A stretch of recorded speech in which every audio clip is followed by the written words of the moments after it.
The Arts Council of Northern Ireland, the ACNI, has published a report highlighting the implications for culture in Northern Ireland because of the UK's withdrawal from the European Union. So, key legislation changes with the EU withdrawal and implications for Northern Ireland-based arts organizations considers the impact of new rules on artists and arts organizations and the steps being taken locally and nationally to support the continued international mobility of artists. Freedom of movement between the UK and the EU ended on December 31st as a result of Brexit. And so their report outlines the legislative requirements for people and goods traveling both outbound from and inbound to Northern Ireland.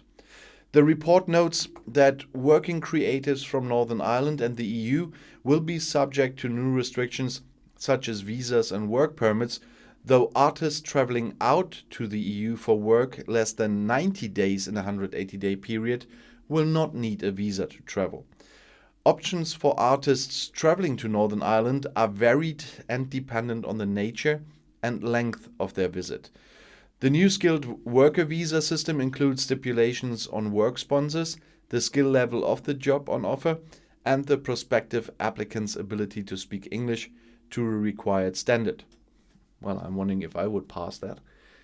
Festivals and events on the list of permit-free festivals are able to invite participating entertainers or artists without needing to issue a certificate of sponsorship. But in Northern Ireland, only the Belfast International Arts Festival meets the criteria of attracting audiences of more than 15,000 and having been established for 3 years or more. Potentially significant cost incurred as a result of new travel rules mean that the price of taking work to and from Northern Ireland has already increased post-Brexit. ACNI's consultations with a number of organizations informed the development of the report. The Arts Council found that though the extent and nature of the impact of Brexit has been masked by the COVID pandemic, social and economic implications are already being felt in the arts that are threatening to undermine the diversity of the sector, both locally and internationally. The report says that the loss of access to EU funding could hold back the sector. Anecdotal evidence noted in the publication points to some Northern Irish organizations formally constituting themselves in the Republic of Ireland to ensure that they remain eligible for EU-based funding. The legislation around such operations is unclear, and the report stresses that such a model would not be feasible for the majority of small to medium-sized organizations. New travel legislation impacts the transport of materials and objects as well as people. Permissions in the form of an ATA carnet are required to move goods outside the UK, with a carnet often referred to as the passport for goods, permitting the tax-free and duty-free temporary export and import of non-perishable goods for up to 1 year. A carnet is also required to move goods between Great Britain and Northern Ireland.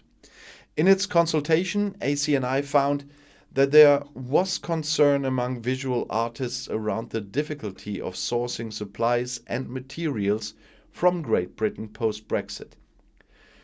Confusion surrounding temporary admission and returned goods review, both of which allow some goods to enter EU member states from Northern Ireland, has led to a lack of clarity among organizations and individuals who need to move goods between countries for exhibitions. This lack of clarity stems from a reported lack of sector-specific knowledge on the import and export of goods and the outward and inward movement of artists, with consultees calling for a single, authoritative and accessible source of information on post-Brexit rules. The report does recognize, however, the work of Arts Info Point UK, a collaboration between the 4 national arts development agencies in the UK that will run as a pilot scheme until the end of 2021. Arts Info Point UK's function is to support the continued mobility of arts internationally by providing practical advice and information on issues such as visas, work permits, and residencies.